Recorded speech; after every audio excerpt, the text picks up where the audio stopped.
अस्सलाम वालेकुम। हमने हेमरेज वाला टॉपिक स्टार्ट किया हुआ था, उसमें हम डिस्कस कर रहे थे ट्रीटमेंट ऑफ हेमरेज को। ठीक है, उसमें मैंने आपको बताया था 2 पॉइंट्स होते हैं, एक अरेस्ट ऑफ हेमरेज और दूसरा था ब्लड रिप्लेसमेंट। हम अरेस्ट ऑफ हेमरेज को डिस्कस कर रहे थे, उसमें मैंने आपको फ्लोर प्लस 4 अदर्स वाला प्रोटोकॉल पढ़ाया था, जिसमें मैंने बताया था कि फ्लोर पे देखना है ब्लड वगैरह, और फिर 4 अदर्स में था कि आपने चेस्ट को देखना है, उसके बाद पेल्वस को देखना है, उसके बाद एब्डोमेन को देखना है और फिर थाई को देखना है। अब हम नेक्स्ट बात करते हैं कि अरेस्ट ऑफ हेमरेज मतलब ब्लीडिंग को रोकने के लिए हमने क्या क्या करना है। इसमें सबसे पहले आ जाता है प्रेशर। ठीक है, हम वहाँ पे प्रेशर अप्लाई करेंगे। हमें पता है कि जब हमारी ब्लीडिंग हो रही होती है तो हम वहाँ पे ज़ोर से दबा लेते हैं तो हमारा ब्लड रुक जाता है, तो प्रेशर अप्लाई करने से नॉर्मली ब्लड रुक जाता है। नेक्स्ट हम क्या कर सकते हैं, पैकिंग कर सकते हैं। पैकिंग किससे कर सकते हैं, किसी गॉज पीस से कर सकते हैं। ठीक है, कोई गॉज पीस रख के थोड़ी देर के लिए पैक कर देना ताकि ब्लड रुक जाए। लीवर के जो ट्रोमाज होते हैं ना, मोस्टली उसमें हम पैकिंग को यूज़ कर रहे होते हैं एज अ फर्स्ट लाइन। ठीक है, नेक्स्ट आ जाती है पेशेंट की पोजीशन कैसी होनी चाहिए।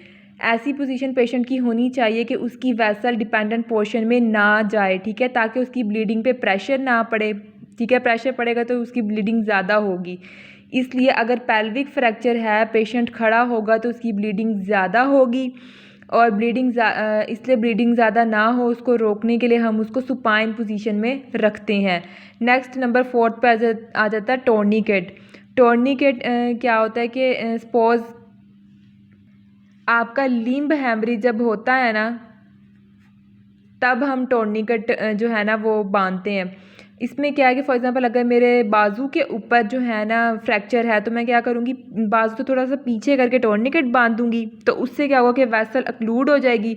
वेसल अक्लूड होने की वजह से ब्लीडिंग स्टॉप हो जाएगी, तो वहाँ पे हेमरेज भी रुक जाएगा। नेक्स्ट आ जाता है हमारे पास adrenaline soap Gauss's. Adrenaline soap Gauss's क्या होता है, हमें पता है कि एड्रीनालिन क्या करता है, वैजो कंस्ट्रिक्शन करता है। एड्रीनालिन वैजो कंस्ट्रिक्टर है। तो आप जब एड्रीनालिन में गोज़ को सोक करके उस जगह पे रखोगे तो वहाँ पे क्या होगा, वैजो कंस्ट्रिक्शन होगी। वैजो कंस्ट्रिक्शन होने की वजह से वहाँ पे ब्लीडिंग स्टॉप कर जाएगी और हेमरेज रुक जाएगा। उसके बाद 6th पे आ जाता है बोन वैक्स। बोन वैक्स हम यूज़ करते हैं बोन के लिए। ठीक है, जब ब्लड ऊज आउट हो रहा है फ्रॉम बोन, तब हम यूज़ करते हैं बोन वैक्स। ठीक है, ये ग्रीसी टाइप मटेरियल होता है जो ब्लड को ऊज आउट करने को रोक देता है। नेक्स्ट आ जाता है हमारे पास डाइथर्मी। डाइथर्मी हम यूज़ करते हैं स्मॉल वेसल्स की कंस्ट्रक्शन के लिए, और लार्ज वेसल्स की कंस्ट्रक्शन के लिए हम यूज़ करते हैं सर्जिकल लाइगेशन। सर्जिकल लाइगेशन में हम क्या करते हैं, इसमें हम यूज़ करते हैं आर्टरी फोर्सेप्स।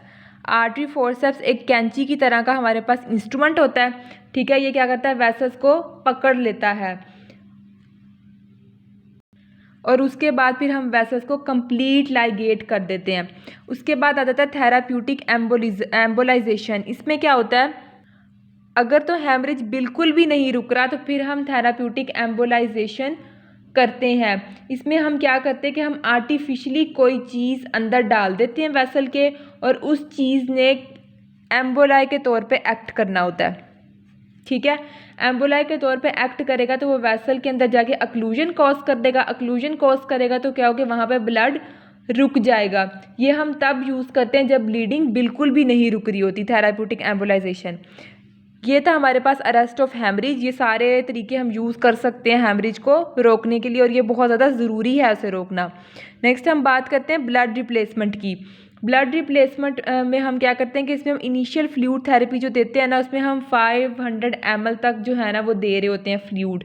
और अगर ब्लड लॉस ज़्यादा हो रहा है, ठीक है, अगर सीवियर या ज़्यादा ब्लड लॉस है, तो फिर हम 1 से 2 लीटर्स तक भी फ्लूइड दे सकते हैं। इनिशियली 500 देंगे, लेकिन अगर सीवियर और मोर ब्लड लॉस है तो फिर हम 1 से 2 लीटर तक भी दे सकते हैं। नेक्स्ट हम बात करते हैं रिस्पॉन्स की, कि हम जब पेशेंट को फ्लूइड थेरेपी देते हैं तो उसका रिस्पॉन्स क्या आता है। पेशेंट हमें 3 तरह का रिस्पॉन्स दे सकता है, या तो वो रैपिड रिस्पॉन्स देगा, या वो ट्रांजिएंट रिस्पॉन्स देगा, या वो मिनिमल और नो रिस्पॉन्स देगा। ठीक है, रैपिड रिस्पॉन्स के अंदर क्या होगा, इसके अंदर होगा कि patient becomes immediately stubble after giving fluid therapy, कि हमने पेशेंट को फ्लूइड थेरेपी दी और वो फ़ौरन से स्टेबल हो गया, और फिर उसको हमने मेंटेनेंस थेरेपी पे लगा दिया। ट्रांजिएंट रिस्पॉन्स में क्या होता है कि आपने पेशेंट को फ्लूइड थेरेपी दी, वो उस वक्त नॉर्मल हो गया। ठीक है, लेकिन 10 से 15 मिनट के बाद उसके पेशेंट की जो कंडीशन है वो फिर से रिवर्स होना शुरू हो गई। ठीक है, पहले तो वो नॉर्मल हो गया, 10 से 15 मिनट के बाद उसकी कंडीशन फिर पीछे की तरफ जाना शुरू हो गई, उसकी जो कंडीशन है वो वर्स होना शुरू हो गई। ठीक है, मिनिमल और नो रिस्पॉन्स में क्या होता है, patient shows no response on fluid therapy. इसमें आप पेशेंट को जितनी मर्जी फ्लूइड थेरेपी दी जा रहे हो वो उसको कोई रिस्पॉन्स शो नहीं कर रहा। फिर हम इसमें क्या करते हैं कि इसमें हम फ्लूइड्स के साथ साथ ब्लड प्रोडक्ट्स भी देते हैं वॉल्यूम की रिप्लेसमेंट के लिए। ठीक है, और इसमें जो है ब्लड को स्टॉप करना बहुत ही ज़्यादा ज़रूरी होता है। ये था हमारा हैमरेज का टॉपिक जिसको हमने 2 लेक्चर्स के अंदर कवर किया है। मैंने हर चीज़ को जो इम्पोर्टेंट है पेपर के पॉइंट ऑफ व्यू के लिहाज से आपको एक्सप्लेन करने की कोशिश की है। फिर भी आपको कोई क्वेश्चन हो तो आप मुझसे कमेंट सेक्शन में पूछ सकते हैं। Thank you for watching my video.